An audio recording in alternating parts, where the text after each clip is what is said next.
Did I disclose to my boss then? No. There was no need for any one of those who were campaigning to disclose to each other because there was some measure of competition.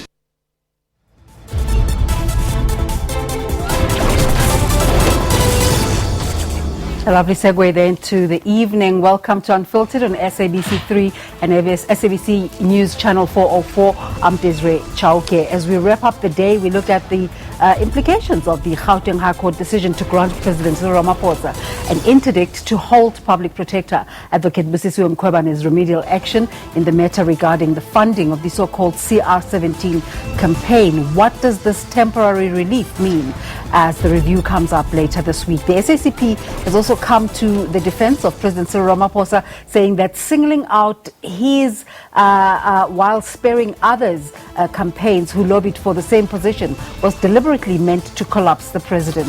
Now, the party said if Mr. Ramaphosa was forced to disclose his funding details, the same rule must apply to others, including Nkosazana Dlamini-Zuma, who lost the ANC presidential race to President Cyril Ramaphosa by only 179 votes. Our guests tonight, and we'd like to welcome them, Professor of Political Economy at the UJ Department of Politics and International Relations, Professor Gwandiwe Gondlo. Welcome and thanks for making it through this evening. We also have the First Deputy General Secretary of the SACP, Mr. Soli Mapaila. Thank you so much for coming through. Mr. Mapaila, let's start with you. You released that statement this afternoon. What good can come out of an effort to reveal the funders of the NDZ campaign at this stage?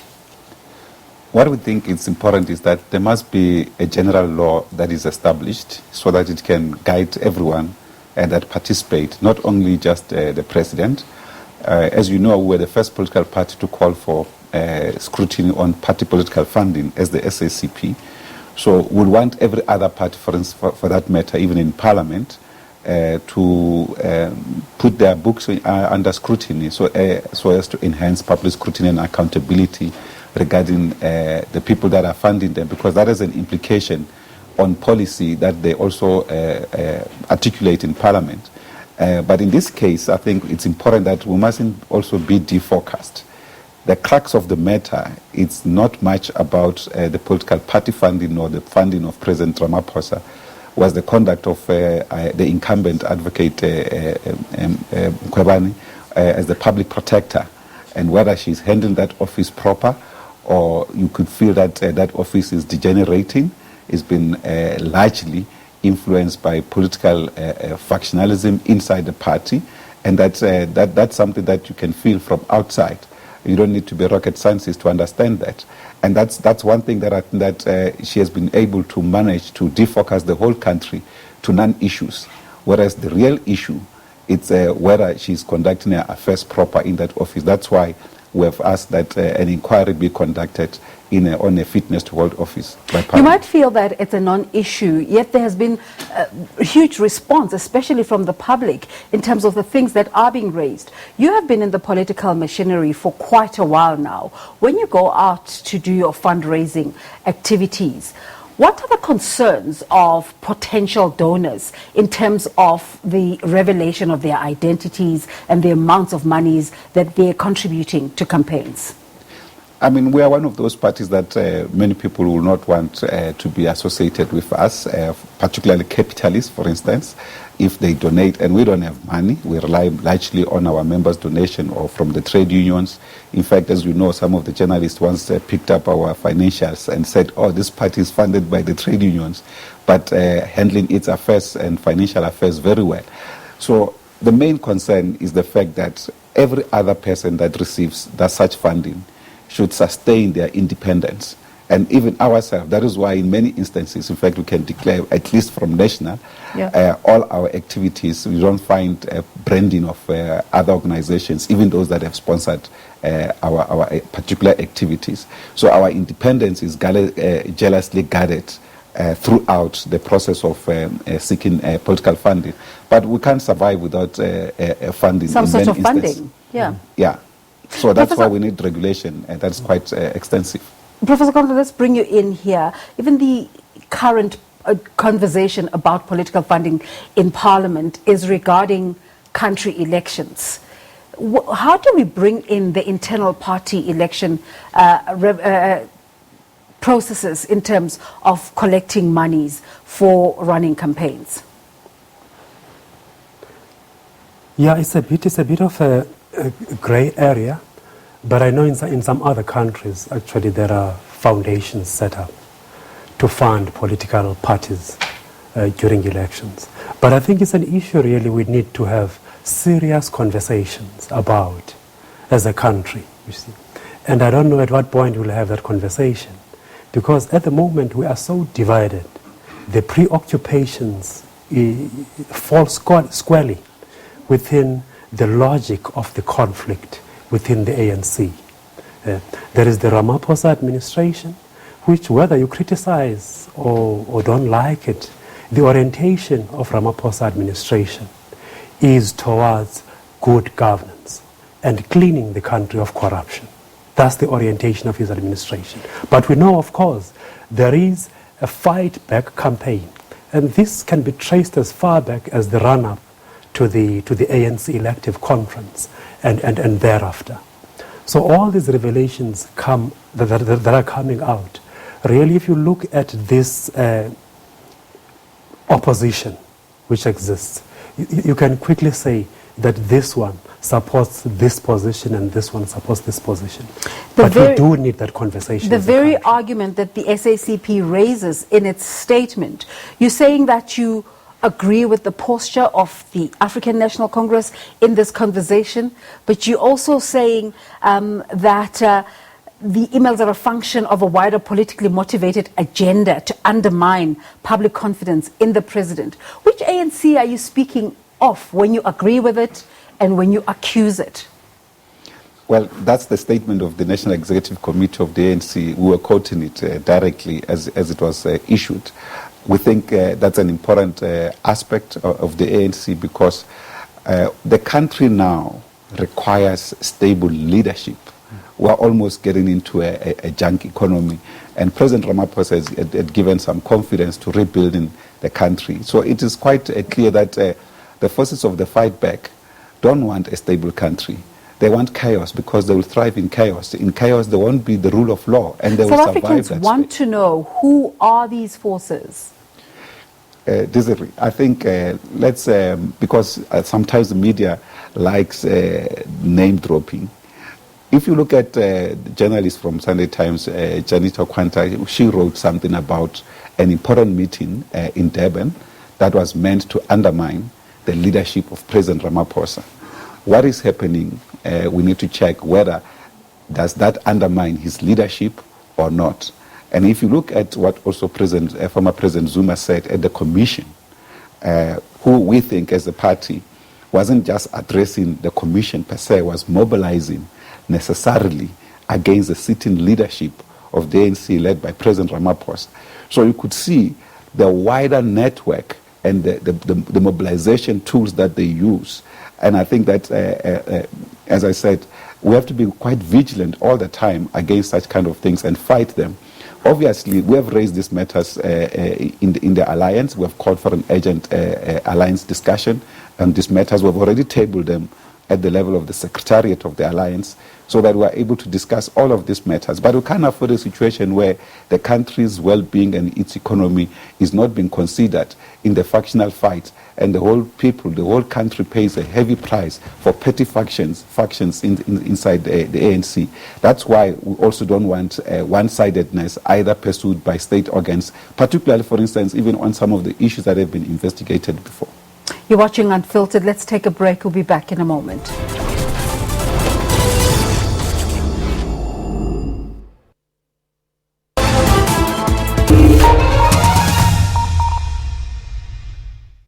The ANC-NEC revealed in a statement that they supported the user pay system. So are you saying that motorists, Gauteng motorists, have to pay for e-tolls? It is a principle that is raised. We are saying that we support the principle of user pay. We imported a lot of technology, as an example, in order to invest here, and those people are not going to say, listen, you don't have to pay me back. They are demanding their money back. SANRAL has another 19,000 kilometers of non-tolled roads which it finances the maintenance, the upgrading, the building of. Why they want to continuously force a square peg into a round hole on this issue just blows us away. It makes no sense to pay a toll on a toll on a toll. The roads are still looking terrible. The whole thing is just ridiculous. It needs to be scrapped. We didn't ask for it. So why do we have to pay for it? We're very keen to hear why must Zuma's character be assassinated. Mzwandile, former President Jacob Zuma, doesn't believe that there was state capture. He did qualify to say his understanding may be limited. Arabile, there's lots of red on the board behind you. Is it a true reflection of what's happening on the markets today? Yeah, it certainly is, Nzing. About 0.1% lower thus far for the markets here locally. Your money on market sense. South Africa needs jobs.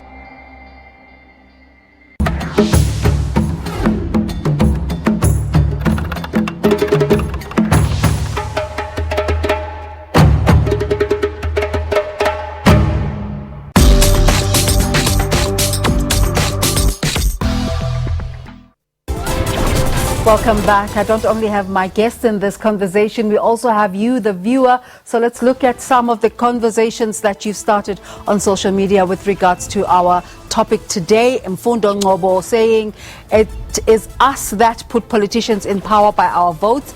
Therefore, we deserve to know who funds them in their campaigns. Khosikhadi Lorato saying, I think it's fair for the public to get a sense of the overall picture of funders of political campaigns, to get a sense of motives of those funders. You might be surprised that some people funding political campaigns are the very same people getting return on investment at a later stage. All right, La Leija Pere saying, yes, it is. We know that CR was sponsored by the who's and who's of SA. We want to know who funded Dr. Dlamine's campaign. All right, let me bring back my guest into the conversation, Dr. Gwandiwe Gondlo. Let's go back to that court process today where the court accepted a draft order that was agreed to between both parties, with the public protector not opposing the president's application. Why did she choose to go this way? That is difficult to say, but in my opinion, I think she's been losing quite a lot. And I think it's actually...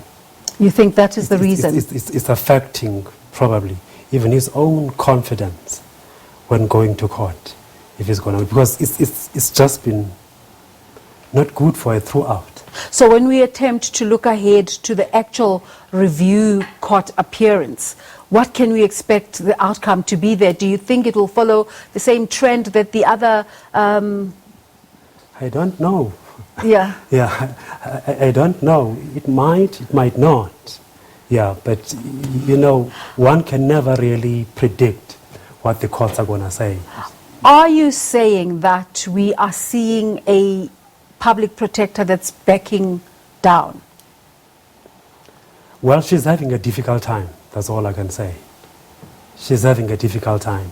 Mr. Mapaila. And especially, you see, if you look at the Constitutional Court judgment, it was so detailed and so harsh. I say harsh because it was touching on very fundamental issues which his office needed to do before it goes to court. The model of their investigation, it was criticized at the court by the Constitutional Court. And also the issues of lies made under oath. That was very scathing, yes. I'm not sure whether that particular court judgment hasn't really taken her back and is really making her think twice before she goes out to defend some of these cases. Mr. Papala can be a bit confusing, though, because she takes this decision to not oppose the president, but yet she comes out publicly to say the president is not behaving with the decorum that's required of his office. What is your sense of the latest developments?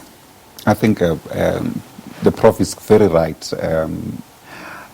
I think our fear is that the integrity of that office has been reversed because of her conduct. And I think particularly if you look at the Constitutional Court judgment that the Prof is referring to and the previous judgments, the fact that she was dishonest under oath in litigation or in litigation process.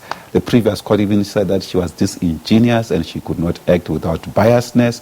So I think it's quite clear for her sitting one more week or so in office, it's actually discrediting our judiciary, particularly such a critical Chapter 9 institution. That's why our call for Parliament to speed up the process of the inquiry is more than urgent. I was going to say, you've reiterated once again your call for Parliament to investigate her fitness to hold office. As that conversation unfolds, do you think she will make the first move, perhaps? Well, we don't know. What we have also understood is that when she wrote a letter to Parliament indicating a faceness to face them, particularly if they dare touch her, and I think that it was also quite unacceptable that she undermines Parliament, which actually is the institution that actually appointed her. In fact, she's also accountable to Parliament, like all other Chapter 9 institutions. But her attitude is like every other institution should follow the Constitution except where she leads, which is quite unacceptable for an officer of law. Prof, the statement of the Communist Party, one of their concerns, and they raise quite a few, is that the emails are the function of a wider politically motivated agenda to undermine public confidence in President Cyril Ramaphosa. Has the public given up on the president? No, the public will not give up on the president. But at the same time as the public, we must know this, that what we see happening now with the email leaks, in my view, this is just the first phase. There is another phase which is still going to come, where they actually look at how he built his own wealth as Ramaphosa. That is still going to come. Yeah? And the third one, which I think will be very exhausting to him, is when they dig into his personal life, like they tried to do before the elections. Yeah? Because, you see, the game plan here is to get this man completely exhausted, so that perhaps he leaves the position of president on his own accord. Yeah? But unfortunately, I don't think that is going to succeed, because really South Africans, some of them, can actually read between the lines and see what this game plan is really up to. This has been planned. It was planned long time ago. And I'm not here to argue that Mr. Ramaphosa is squeaky clean, he's an angel. He must have made his own mistakes, which at certain points he may even come out to confess and admit in public. But the game plan is to push him out. And that is being done by the ANC. Mr. Mapaila is a bit wary to name the people who have put up this game plan that you speak about. And the worrying bit is that from what I'm getting from what you're saying, is that it may continue when the public is waiting with bated breath to say, when do we get to deal with the societal issues, the flat economy? Who are these people? Yes, it's likely to continue. And the most critical part is when it touches on the implementation of resolutions taken at the ANC conference in Nazareth. Because I think that is still going to come up, and it's going to be an issue as the ANC goes to the National General Council meeting, you see, the NGC. Why are the resolutions of Nazareth not being implemented? Why are you rephrasing the resolutions that we took? It's going to be an issue. Yeah. And it's going to be directed at him. It has been an issue. But there are also other people who feel that these resolutions, somebody was stating the other day that former President Kgalema Motlanthe had impressed upon the party that party resolutions can't be against the Constitution. And that's the conversation about the South African Reserve Bank, that it is a constitutionally based organization. Absolutely. And some of these resolutions were actually so broadly framed that you can actually interpret it the way you read it as an individual, you see. So I think it's an issue which is going to be raised against Mr. Ramaphosa. It's another fight he must start preparing for. But like you say, the country, things are not going well. The economy is in very bad shape. if you look at the levels of unemployment. The question is, when do we find time to unite around the nuts and bolts of governance and delivery? As we go to yet another break, and we still don't have an answer about who these perpetrators are. Join us again after this break.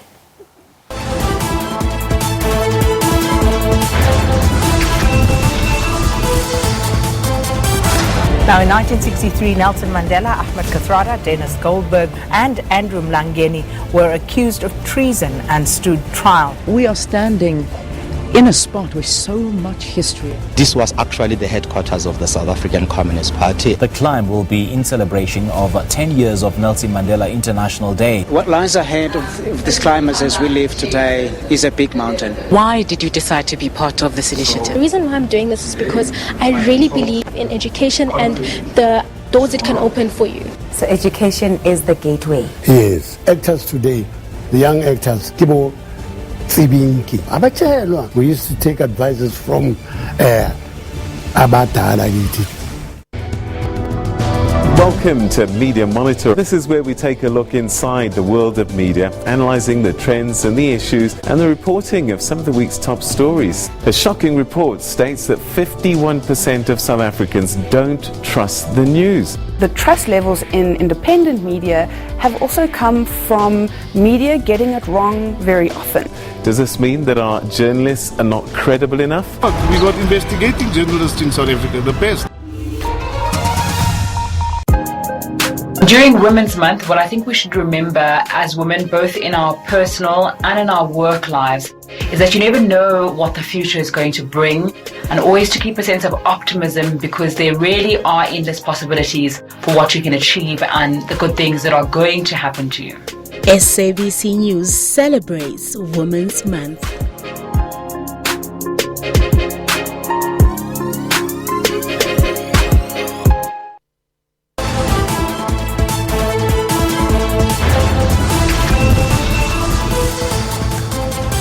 Welcome back. You're watching Unfiltered. We're in conversation with the First Deputy General Secretary of the SACP, Dr. Soli Mapai, and we're also talking to Professor Gwandiwe Gondlo. Thank you once again to both of you for coming through tonight. Let's just go back to those leaked emails.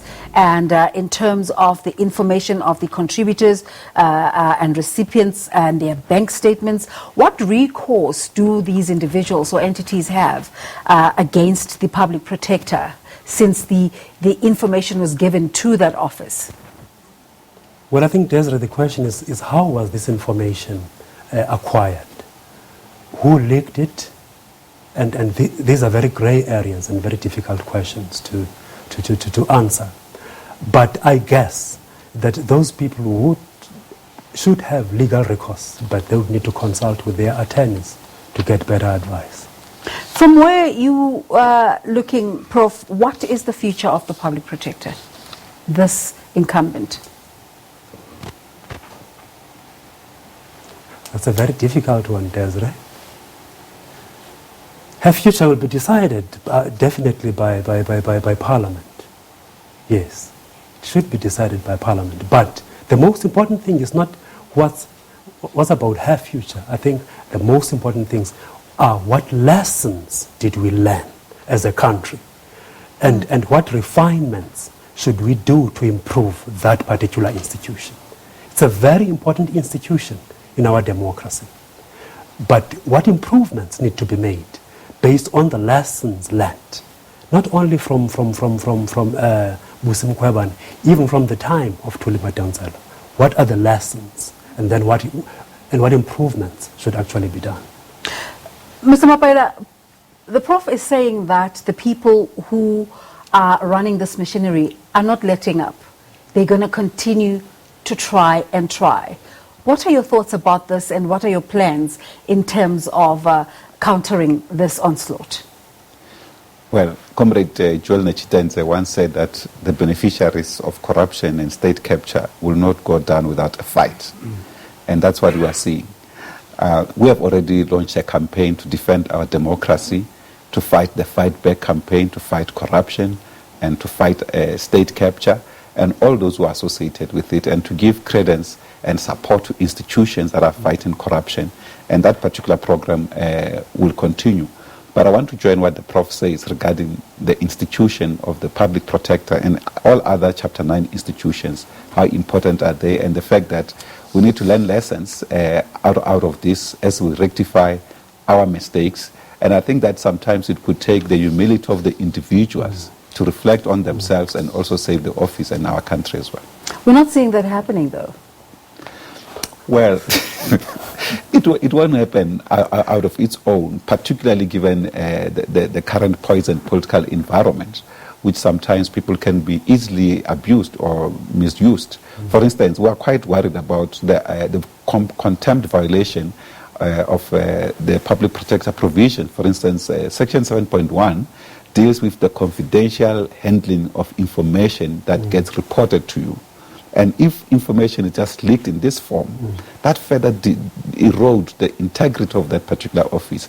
So you can handle the matter proper. And as I also agree with the Prof that it doesn't necessarily mean that we mustn't make the president to account. We'll definitely want him to account. That's why we've made this public call to say all other funders should be revealed, and going forward for all other parties, even those that are fighting in Parliament, who are funded by various individuals and corporations.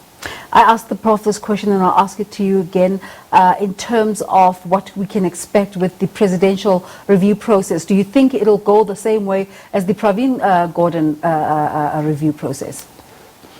Well, as we know, she didn't oppose the interdict today, but it's a question of the judgments, and I think that the recent rulings have not been favorable to her, and we don't think that she should ever get any relief for any kind of victory in this regard.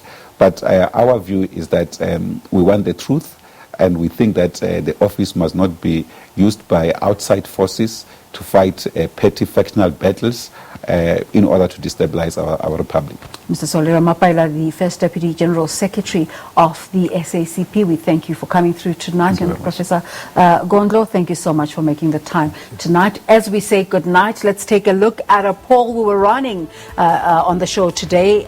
It is asking you, is it in the public's interest to reveal funders of the Nkosazana Dlamini Zuma, or the so-called NDZ campaign, and others? And 60% of you say yes, it should be, and there's quite a few comments to go with it if you go onto social media, and 40% say no. Thank you so much for taking part in the conversation tonight. Join us again next Monday. Bye-bye.